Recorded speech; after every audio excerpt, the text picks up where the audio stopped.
If you have the will and a moment to spare, it's a beautiful world out there.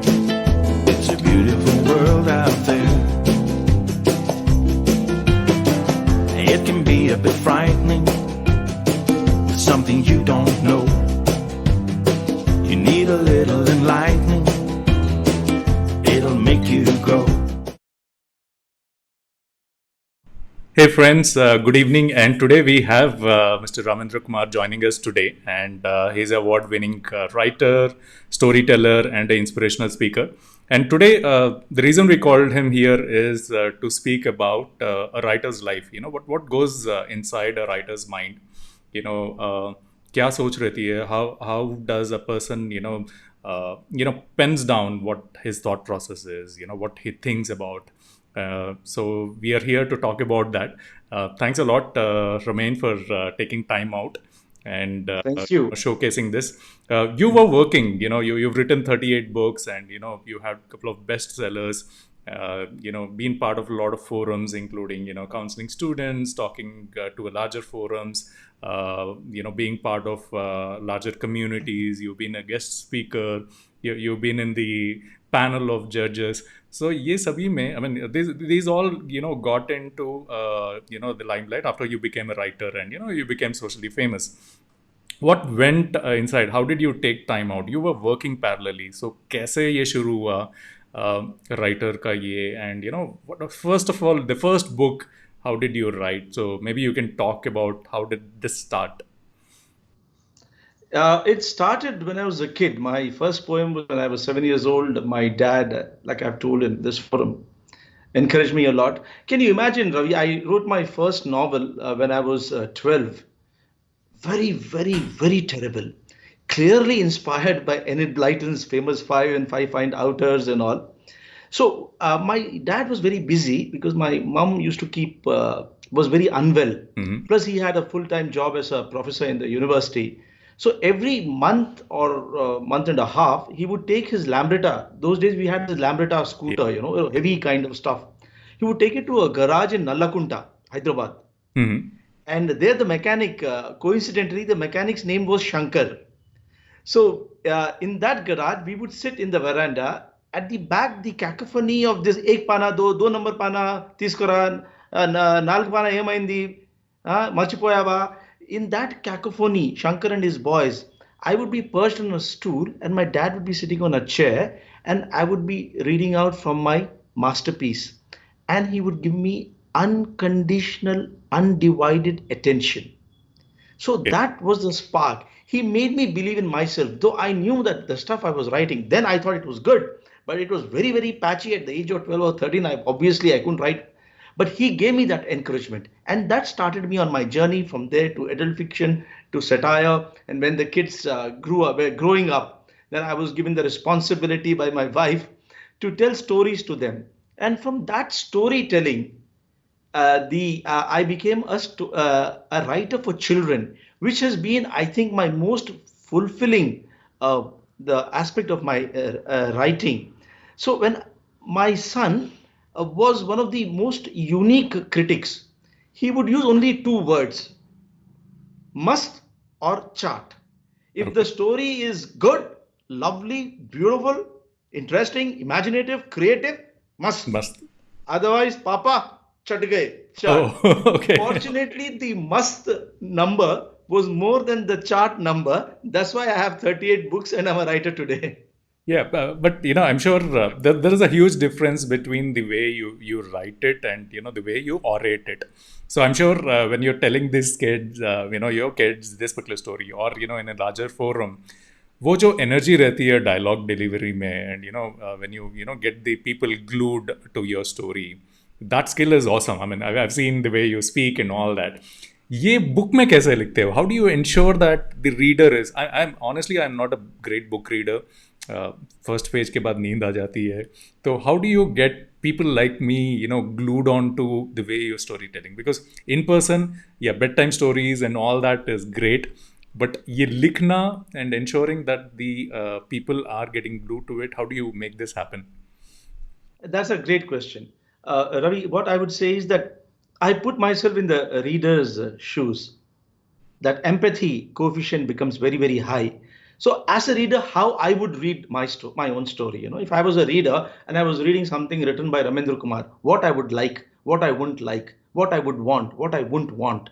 So I think most readers, most writers do that. There's nothing exceptional about me as far as that is concerned. But yes, I think from the point of view of a reader, what he would like.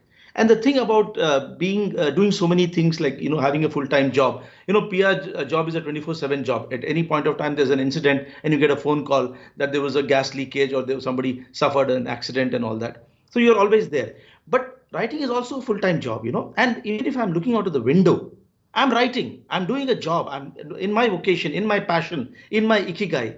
So for writers, there are no holidays. Absolutely no holidays at all for a writer. We are always there, observing, experiencing, imagining. And there was a line of HMT watches, since you're from Hyderabad, which said, if you have the inclination, you have the time. So I would like to reword it slightly. If you have the passion, you'll always have the time. Yeah, I completely agree with you. वो सोच रहनी चाहिए कि you want to write, you want to capture these moments and make it happen. But there is a unique style which you have. You want to pass on these messages with a bit of humor. Every sentence has a tweak to it. Every sentence has something which will make the audience smile, rethink about it. Sometimes maybe reread again what you exactly meant.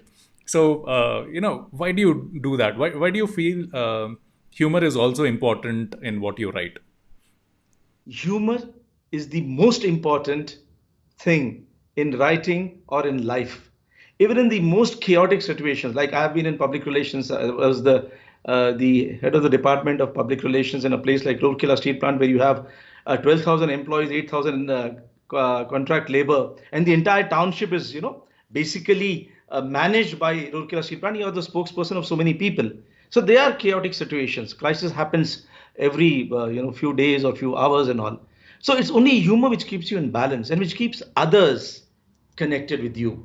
So in my own department, we used to have these situations. I might have a slanging match with somebody and all that, but after a few moments, that nudge would be there, that tickle would be there, that humor would be there to get them back on track. And don't you think people are the most comfortable when they are happy, when they are smiling? Sure. So the connect of humor, I think, is the strongest. Okay. So when I was wooing my wife Madhavi, so it was, I think, I used to look like a gargoyle. Not that I don't look now. So I had asked her once. So she said that it was that humor, the ability to engage, the ability to put a smile almost in every sentence. Yeah.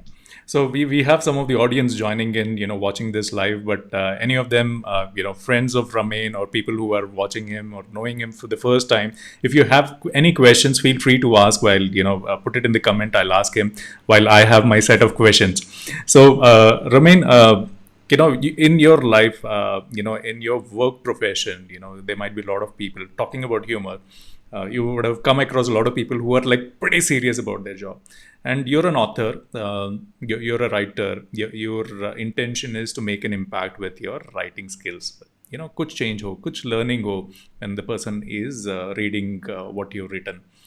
But apart from books, did you get any chance where you changed or transformed, make somebody realize that being very serious, just work in life is not the mantra, but enjoying your life is also good during your work profession? It can be friends, or during that particular tenure, might be the company, or outsider friends whom had a big impact after knowing you, after being along with you. They've changed their way of life with a bit of humor than being very serious about. Yeah, quite a few. In fact, there were people in my own department who used to think that, since I was their boss, I used to always say that I'm your senior colleague, that they should behave in a particular way and all. So what happens is that on a day-to-day interaction, if they know the kind of person you are, that you're very humorous, you're fun-loving and all. So when you say something, they start expecting it. Then the smile starts, and that is where the connect is. So there are a lot of people in my colleagues, my relatives, my friends, whom at least a few, I'm very sure, have gone in for a paradigm shift. Some people have been, sensibilities have been tweaked slightly. They don't take life so seriously anymore. For instance, I think I have given this example. My own brother-in-law, he laughs once a month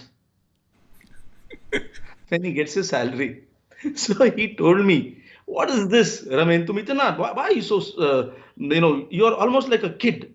You're never serious. You work for Rourkela Steel Plant. You're a general manager in such a responsible position. Nobody would take you seriously. Itna bachpana hai."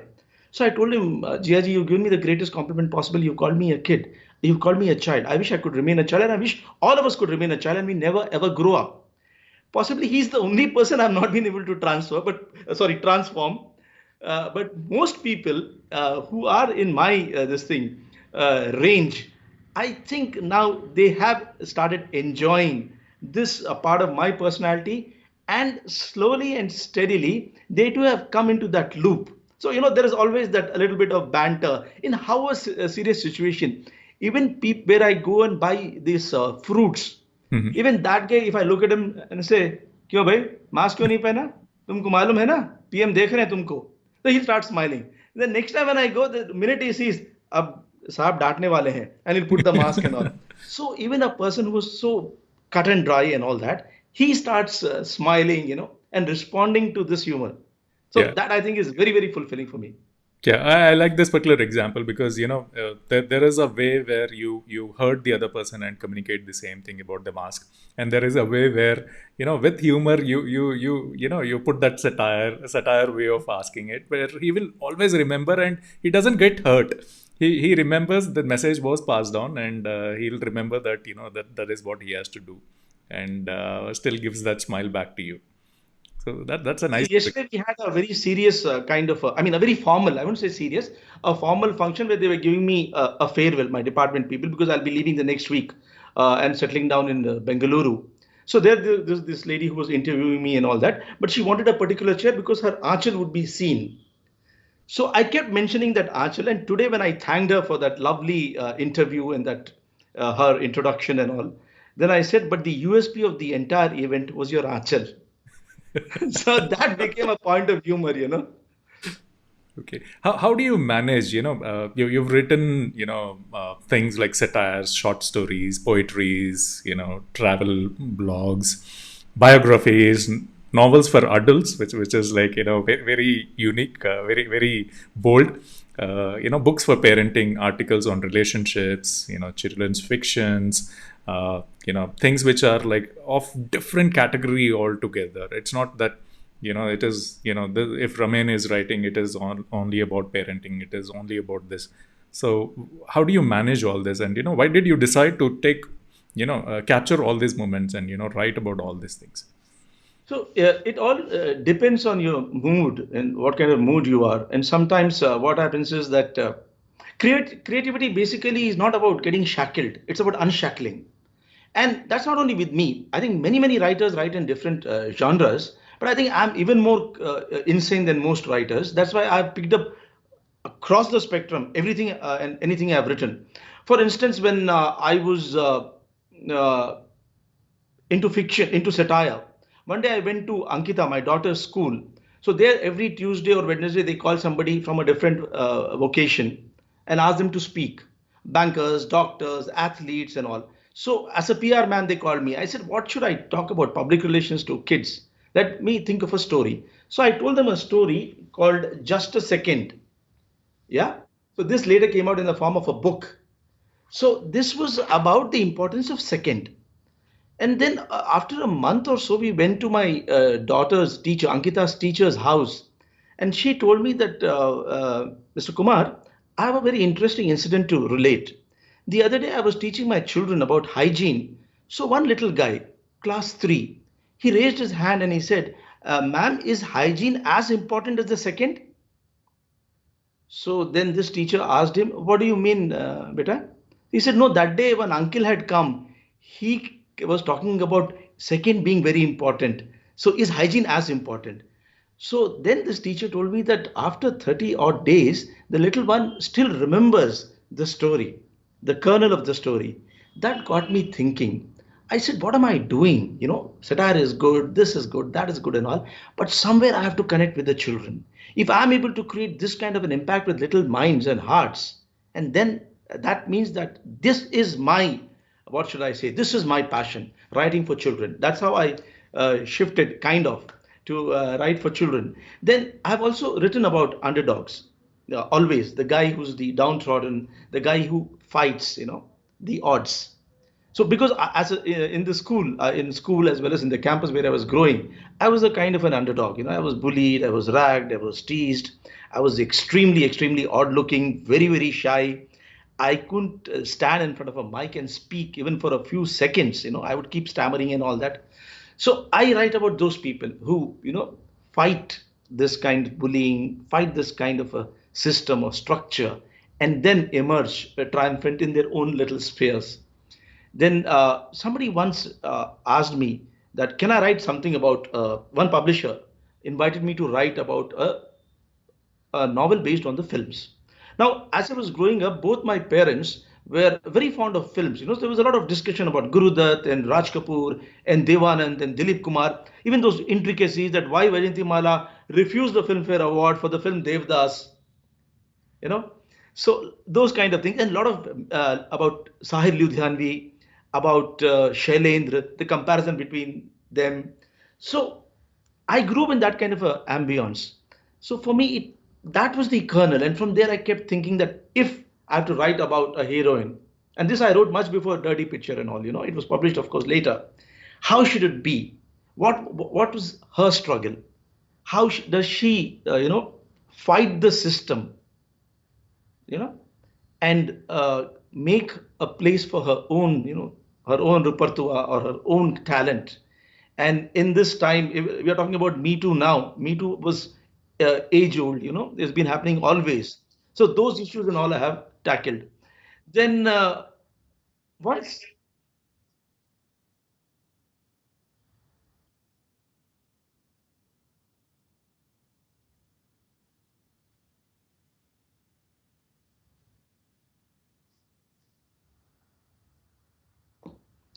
I was just thinking, who's this guy with such a lovely voice? Yeah, that's when Yeah. yeah. So then I sometime back, a director of an NGO, Mhm. founding director of an NGO, we got talking, and she said that she's running an NGO for kids, girls from the slums. She rehabilitates them, empowers them, and she's doing such a fantastic job, Ravi. I just cannot explain to you what a wonderful person she is. So we got talking that can I write a book of fiction based on facts about the real lives of those girls, but making sure that their identity is not revealed. So she would give me just one or two lines, one or two sentences that this particular girl was, they were trying to marry her off when she was only 9 years old, or this girl was into drugs. The rest I had to imagine. It took me, I think, 7 or 8 months to write those 12 odd stories. And after that, I kind of, I went into an emotional warp because I could never imagine that around us these things are happening. Always used to think this is happening in some other country, some other city, and it's happening to somebody else. But now I realized that it's happening right. It can be happening in the slum in the front. It can be happening in our servant quarter. It can be happening in my house, in the neighbor's house. It's all around us. This kind of callousness, this kind of terrible, what should I say, cruelty on a day-to-day basis on young, innocent minds and hearts. So I call these guys the little angels. The book was released last year in this Lotus Palace in Delhi, and I believe that this is one of my most fulfilling books because here what I have told, the stories which I have told, are the stories of resilience.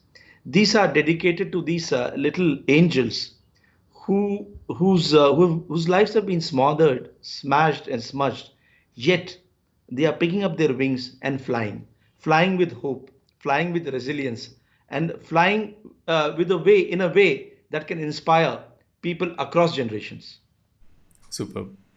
So we have a couple of questions coming up.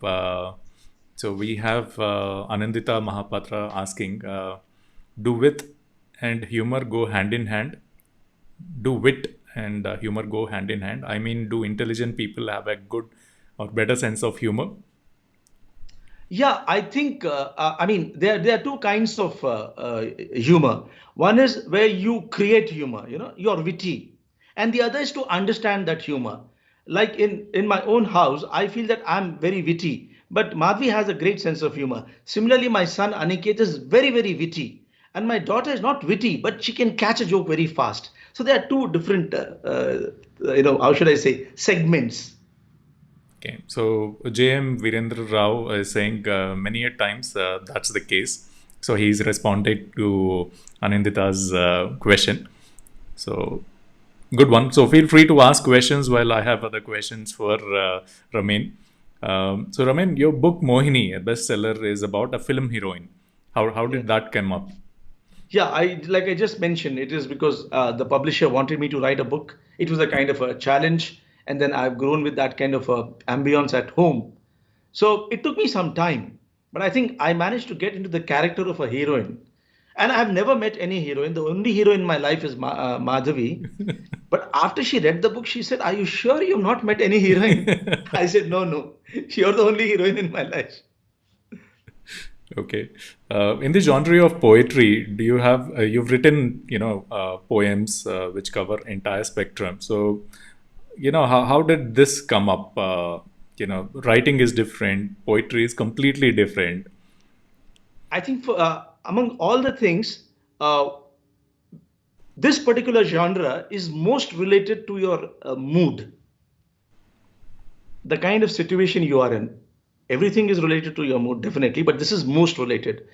So the first set of poems I wrote was when Madhvi and I we were dating in Rourkela. Then her parents decided that I'm not worth her because I don't belong to the Telugu Vaishnavite Brahmin community. So she was blackmailed into asking me to stay off. So I left Rourkela, resigned, and went to Hyderabad. So there in those 6 months, I think in 2 months, I wrote 20 poems, drenched in love, soaked in sentiment, absolutely straight from the heart, dil se. So that was one such incident. And then this time during COVID, normally what happens is that every anniversary we go to one particular hotel and our kids joke about it. Papa, happy anniversary, तुम लोग जरूर उसी hotel में होगे. Or Madhvi's birthday also. She's a pure vegetarian. And we have the same stuff. She has masala dosa and I have idli. But this time we had to break tradition because of COVID. So Madhvi was a bit, kind of, she was slightly down, because we couldn't go out anywhere, no celebration, nothing and all. So that day at 1 o'clock in the morning, I just was thinking that, I should give her a gift the day before, early morning, 1 o'clock. And from 1 o'clock till I think 2:30 in the morning, I wrote a poem. I would like to share this poem with you if it's okay Yes, with you. please. Love to So hear it that. is called My Smiling Assassin. My beloved of 3+ decades, my mate through thick and thin, a confidant, my buddy forever. She's my smiling assassin. When she unleashes a smile, I still go so weak in the knees. One melting look from her makes me think of the birds and the bees. This I should repeat. When she unleashes a smile, I still go so weak in the knees. One melting look from her makes me think of the birds and the bees. My only grouse is that she thinks for ardor it's too late. My only grouse is that she thinks for passion it's too late. How do I convince her that we are on a forever date? Her normal voice is just as sweet as honey, but when she loses her cool, she can, with a yell, fell me. Her normal voice is just as sweet as honey, but when she loses her cool, she can, with a yell, fell me. When she sings a filmy song, I groove with joy and fun, but when she indulges in a thumri, For cover, she makes me run. The left side of her brain always works overtime. She handles major ministries with a skill that is sublime. She treats me as someone whose mind is quite addled, whose heart is in its place, but whose head is too muddled. She has been my anchor in every turbulent sea. When the dark gets darkest, she's all that I see. She has been my anchor in every turbulent sea. When the dark gets darkest, she's all that I see. As we walk slowly towards the twilight of our life, as we walk slowly towards the twilight of our life, I thank the heavens above for making her my wife. I thank the heavens above for making her my wife. Wow. I like the last sentence. Very unique. Baki, So now the issue was I published this on, I mean, I posted it on Facebook, and next day I was slammed by all my friends saying that what the bloody hell, man, you're raising the standard so high. Now all our, our respective wives are looking at us, asking that if Ramin can write, why can't you why write a can't poem for us? That's a good point, because it happens with Facebook. When you post something which is like so, closer to your family members and all that, it sets expectations high for others. Yeah. Yeah, but And one more thing, I wrote again, this was a challenge by somebody. There was a lady in Canada who wanted to, sorry, I think she was in London, yeah, who wanted to collaborate on a book of erotic poetry. So I wrote around 12 poems and she wrote 12 poems and all. When Madhvi read those poems, she said, "Dirty fellow, dirty mind." And she slept in the next room for 2 days. So, Virendra Rao is saying many of my classmates from MBA fit into this clause. Ramin was one of them. This is about people with wit and humor together. So, good one. The next question is you've written a lot of articles which are widely acclaimed for relationships. So, being a popular speaker about relationship issues, how did that come? And why did you decide that you can openly talk about your relationships within which generally people try to, ye ghar ghar ki kahani, we have been told for generations that, in Telugu they said, kapram cheste, even the next door should not know about it. So Correct. why are you so comfortable talking about these relationships and especially taking examples of your own family and in these particular articles and when you speak about it? So how did this come up?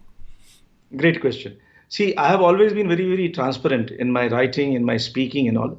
And I feel that it's my responsibility as a writer and a speaker, inspirational speaker, to share my experiences so that people learn from my mistakes. I've made tons and tons of mistakes. And also, people learn from my experiences. In case I've done something positive, they can learn from that. And why should I not share? If I can improve, no, I won't say improve, if I can make somebody's burden a trifle lighter, if I can bring a ray of hope someplace, if I can make somebody rethink his strategy or his tactic, if I can make somebody pause, look back and feel that, okay, what I've done is wrong, let me move forward in a different direction. I think that should be my responsibility.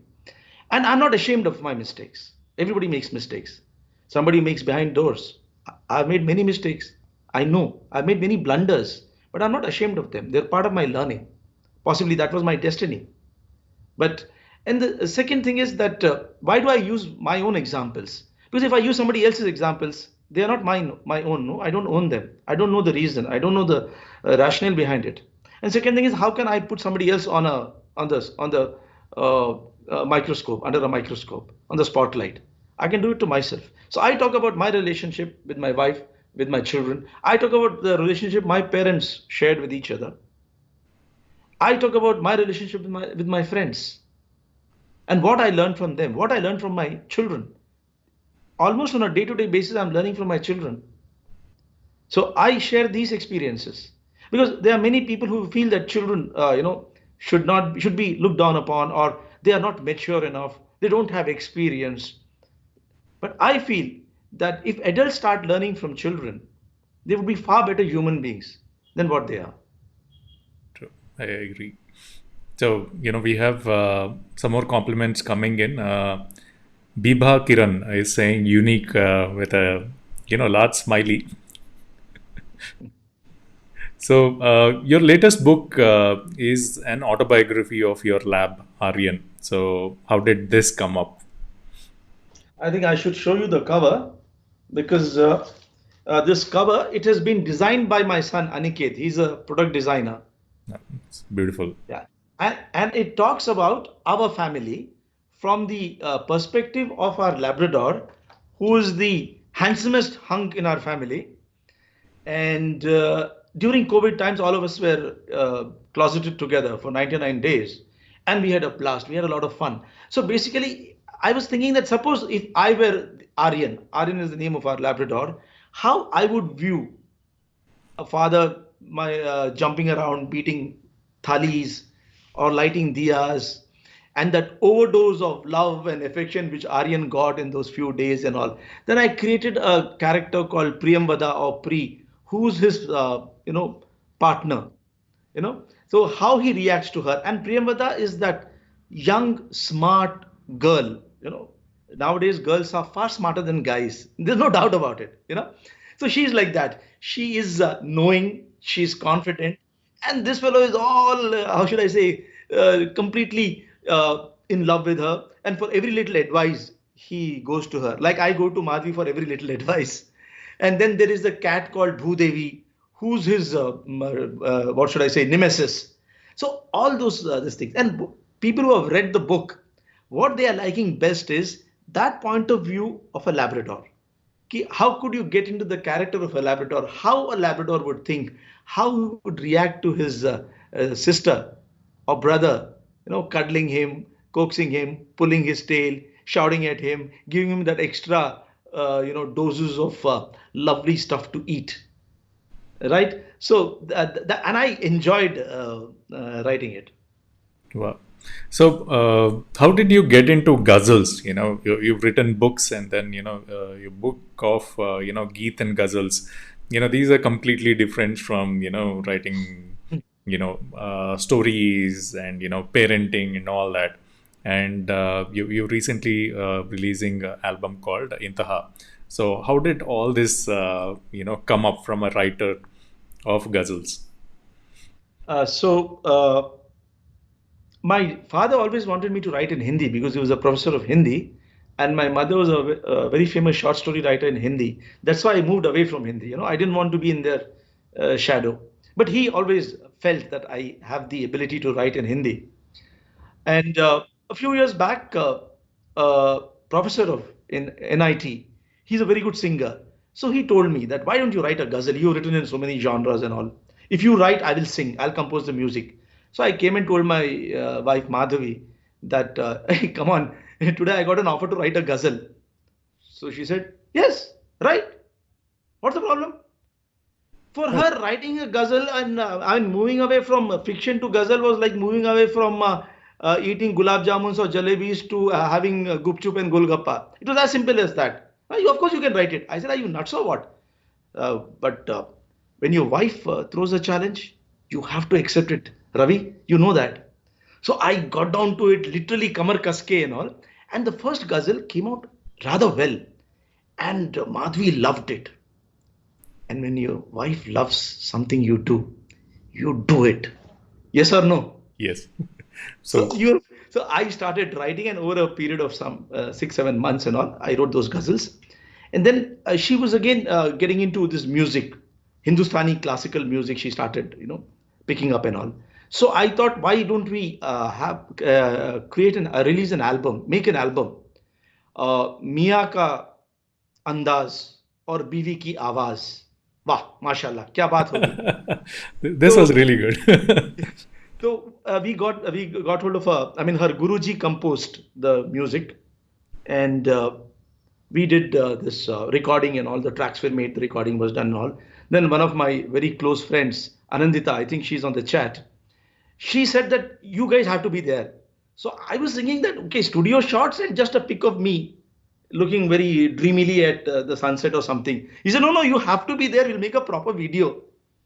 I said, fine. And we had only one day because after that we had to close it. So in that one day, we shot for this, the first song, or rather for all the songs. We had time only to change 3 dresses. And Madhvi's greatest agony in life so far is that she couldn't change more number of dresses. And for me, the best part was to get her to act. Now she's as comfortable with histrionics as what should I say? Donald Trump is comfortable with good manners and etiquette. So histrionics and Madhvi are completely poles apart, and she's so stiff. So I was, there was a particular shot where she had to stand and look at me very endearingly, and I had to dance around her like this. So I'm dancing around, she's looking like this. పిచ్చివాడు ఏమేమో చేసుకుంటున్నాడు ఏం చేయాలి నెత్తి అవుతుంది నాకు that kind of expression on her face. So I had to make her laugh and then Anandita pitched in and all. We finally made some kind of a collaborative venture, and I think it's come out reasonably well considering the constraints of time. And I hope the viewers like it and enjoy it as much as we enjoyed making this ghazal called Intiha. And this is based on this book, which was published a couple of years back. It's got 20 odd Geet and Ghazal. Yeah. And again, they are all romantic, drenched in emotion and love and romance. Superb. So we have this particular video, and after the video, I definitely want to hear more about the scenes where how they've shot. So I've watched this for the audience. I'm playing this particular video, so do enjoy it. This is called "Tujhe Paane Se Pehle." Okay, here it is.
Wow, superb. So I have a couple of questions on the shoot. Yeah. So ये First, let घास me पे, add that totally yeah, there are 5 songs. This is the first song. Three of them have been sung by Madhvi, and two others by the composer, who's her teacher, Mr. Harakumar Ghadai. He has sung two of the songs. oh And wow, this Inteha, this particular album of ours, Madhvi and I, this is our third combined venture after Ankita and Aniket. okay, the third baby. Third baby. So I have questions. So ये जब shoot हो रहा था, मतलब the first and most attractive shoot, the video shot was घास के ऊपर when you were like down and both of you lying down. It looks so natural and all that, but it has its own drawbacks because घास पे जो चढ़ के सोया हुआ है उसके ऊपर खेले हैं, only those people know that बहुत खुजली होती है आप बाद में. So how did you guys manage that? Actually, many people have asked me, but there was something wrong with the घास और हम लोगों में कोई ऐसी बात थी कि बिल्कुल खुजली नहीं हुई या हम एक दूसरे की आंखों में इतना खो गए कि पता ही नहीं चला कि खुजली हो रही है. Good one. Yeah. So the second question is, as a couple, getting shot, outside is a big challenge, right? People watching and all that. So any odd experiences during the shoot where you had people staring at you, ये क्या कर रहे हैं? We had gone to the riverside, so people were just having their fun and all that. There was this one guy who was standing and watching. So then I looked at him and said, Gopal. I didn't know his name. It's like Murari Lal in Anand. Gopal. I told in Oriya, देख रहे हो क्या? कैसे लग रहा है? He did this. So I said, अच्छा लगने से ना ताली बजाना और सीटी बजाना. So after the first shot, I looked at him. Gopal, कैसा लगा? सीटी? सीटी. So that was one fun incident. Otherwise, people were very curious and all that. Otherwise, because of COVID, I think there was not much this thing. And since though I'm kind of Ranbir Kapoor, Madhvi is not Deepika Padukone, so there was no mobbing and all that. Oh She's my far God. superior to her. So there was not much of mobbing and all. So Good. So where was this shot? I saw some rose flowers around. uh, So was that your see, garden or some outdoor locations? see, our garden has been winning the first prize or the second prize for the last 15 odd years or more than that. Oh, But now super. nothing is left of the garden because we are moving. We have just given away the flower pots and most of the flowers and all that. So what you see is only 5% of what the garden used to look like. So many of the shots are in the garden, and the other shots, one or two, are in the park, in a so-called park, and the rest by the riverside. But the magic is only Madhvi and Ramin. Yeah, that is true. वो दिख रहा है. Okay. So congratulations on this because the video is too good and most importantly capturing the moment, capturing your poetry, your writings by your wife. She singing it and the team composing it, your friends shooting it. This entire journey. I think that's very important, and this is for life. Your generation, your next generation. Yes, absolutely. Your Dadaji, Ramenji, ye kariye the. This is going to be, No, there it is my forever. generation and Madhvi's generation, both Both generations. generations, yeah. So ये जब share किए And थे, it was all impromptu. If you remember, there was a movie called Jaane Bhi Do Yaron. There everything was in process, Even the names of the characters were the names of the assistant director and all. right? And everything which happened, even the Mahabharata scene, was impromptu. So, I mean, there's no comparison. That was a classic, cult classic. This is nothing like that. But everything was on the move. Like Anandita would say, ma'am थोड़ा sir को देखिए. नहीं नहीं ऐसे नहीं, आप वैसे देखिए. ये सब मेरे से नहीं होता है. अरे करना पड़ेगा ना ma'am. For the shot, you have to do it. You have to recreate. So that kind of fun was there. A lot of masti and maza. We really, really enjoyed it. So when you posted this on Facebook, okay, this particular song, the video, and YouTube, okay, I'm sure you would have shared it on WhatsApp groups, your No, friends' actually, WhatsApp. we have not shared it. We Okay, first wanted Ravi Shankar to okay it. I've just posted it, but I've not shared it. After Ravi Shankar gives the thumbs up, immediately after that, from 8 o'clock, I'm going to go mad. Thank you, thank you, thank you. And I'm going to go most insane sharing it. importantly, Ramin, I would love to hear the comments. जो Facebook में, YouTube में share करते हैं ना, your friends and all that. They will all say awesome, nice and all that. But थोड़े ऐसे दोस्त रहेंगे जो आपको सेपरेटली मैसेज करेंगे, ये क्या कर रहा था तू, क्या कर रहा था? दोस कॉम्प्लीमेंट्स, दोस कमेंट्स, वीरू जैसे लोग, ये वीरेंद्र जैसे लोग वही करेंगे, because he's got a fantastic sense of humor. He's going to do a lot of leg pulling. So those compliments, those comments I would love to hear once you post that. Yeah. So talking about this, you also ventured into non-fiction. So ये कैसा था? I have absolutely no idea about, how you imagine that. How do you get into it? So non-fiction के बारे में कुछ? So I was invited by Butterflies, an organization. It's an NGO based in Delhi. So they wanted me to do a book on JJ Act, Juvenile Justice Act. Now, I'm juvenile, but writing about the JJ Act, the Juvenile Justice Act, breaking it into language which is simple, that can be understood by a 13-year-old or a 14-year-old, was one of the toughest tasks I've ever undertaken. So I had to read through the entire act and simplify it without distorting the main the focus or the main tenets of the act. And I created a case study around which the act revolves, in the sense there is a particular individual who's a juvenile in the juvenile court and all that. So the kind of stuff he faces and all, through his story I explained the act. That was tough. Tougher was when the same organization asked me to do something on the POXO Act. Now, POXO is a very, very sensitive act. And Ravi, you should know that this is one of the toughest acts in India. What's the full form? What's the full form of it? The Protection of Children Against Sexual Offences Act. Oh, Protection of Children Against Sexual Offences Act. This is the book. Okay. So Butterflies wanted me to do a graphic book. I had never done a graphic book earlier, JJ Act and then this. So I had to write a story, make a storyboard, and it is Protection of Children from Sexual Offences, POXO Act 2012. Then another amendment has come. So now this is a very, very sensitive act, and it's a very powerful act.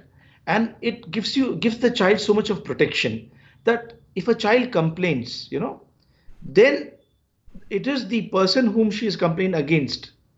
It's his onus to prove that he's innocent. The trial takes place in a separate room so that the child doesn't have to look at the offender. True. Then there is in case it's a girl, the lady officer, police officer, or a special protection officer, they come to the child's house. She's not taken anywhere. And I only wish this act could be put into practice by us guys, by Indians. It gives you so much of teeth. It gives the law so much of teeth to really pin the guy and smash the hell out of him, sentence him for life imprisonment or whatever. Okay. So I had to do this. Here again, I had to create a case study, and I had to be very, very careful, because when you're talking about a sexual offense, you have to be, it's a very, very sensitive topic. So it should not cross the limit in any place. It should be very, very sensitive. It should be handled with the utmost care, that nowhere it should feel that you're crossing the limit of decency in order to explain a particular offense or an act. So it was a difficult task, and this book is doing well. It's been distributed in many parts of the country free of cost by the NGO in Hindi and in English. That's so nice. This is some of the non-fiction stuff which I wrote. Then I've written biographies of, apart from Aryan's autobiography, I've written the biography of Dilip Tirki, of APJ Abdul Kalam, because I think he's the greatest man of our generation, whom we have seen alive. I had the honor of meeting him for a few seconds when he had come to Rourkela, and what a charming person he is. So I wrote about him and how much I have learned from him. Apart from the science, as a human being, I don't think there's any leader on planet Earth who comes anywhere close to APJ in terms of empathy, in terms of humanness. Nobody. True. So true. Yeah, I completely agree with you. So this was non-fictional journey. So what is your final advice for the young writers? There might be a lot of people who have started writing during COVID times. A lot of people who have passion for writing, but soch rahe hain, they're hesitating to take that first step that I have to write, and people don't know how to publish it, and they're still in doubt whether ये अच्छा है कि नहीं. You always have अपना काम, because you don't get the honest reviews from others. Friends, family members obviously encourage, saying that this is good and Not all in my that. house. In my house, my son will say chart, and my wife will say, "What nonsense you are writing? You are going down and downer." So No, but seriously, what you're saying is right. So basically, I would say is that first is read, read, read. Write, write, write. Don't bother what your mother-in-law thinks. Don't bother what anybody says or feels. First, write for yourself. Don't write for the market. Write in an honest way for yourself. Again, dil se. Don't be bothered about rejections. Don't be faced by apathetic publishers. I meet them almost every third week or fourth week. Don't be faced by or disheartened by callous editors, the kind of know-all critics. Recently, a book of mine was panned so badly. I mean, the critic panned the entire book. He or she couldn't find a single sentence worth praising or whatever. And that book is one of my most popular books. So it doesn't really matter. The works of Satyajit Ray have been panned. Gurudutt was called a failure. So who am I? Just a tiny, whiny guy known as Madhi Kumar's husband, nothing else. So you don't have to really. They don't matter. Nothing will last. The only thing that will last is your own resilience and the gum on your bum. Stick to your chair and write away. Right?